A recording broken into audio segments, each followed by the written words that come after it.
Now, the highly volatile market conditions seen recently may have eased, but analysts say a key threat remains, the so-called yen carry trade. Its continued unwinding could destabilize markets further. Now, let's look at how this popular trading strategy has made easy money so messy.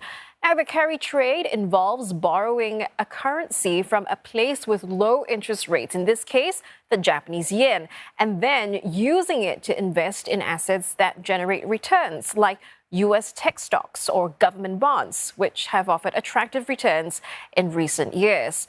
As long as the yen stays low against the dollar, you'll likely be able to pay back what you borrowed and still make a profit.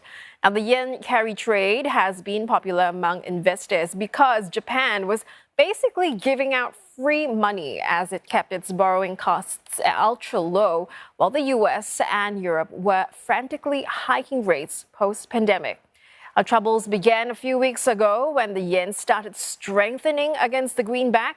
It climbed further when the Bank of Japan raised interest rates for the second time since March and signaled more hikes to come. The U.S. Federal Reserve, hinting rate cuts in the meantime, drove the dollar lower. Now, that saw traders rush to sell their assets such as stocks and even gold in order to unwind their yen carry trades. And that explains last week's bloodbath across global markets. Concerns over a possible U.S. recession and the Fed maintaining interest rates at a more than 20-year high added to the negative sentiment.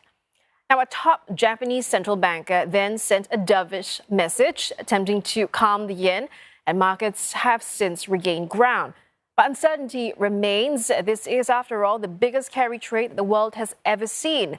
No one really knows the size of the yen carry trade, and it's hard to find out too because currency transactions aren't tracked centrally on exchanges. One way is to look at a Japanese bank's foreign lending, which stands at about $1 trillion as of March. That's according to the Bank of International Settlements.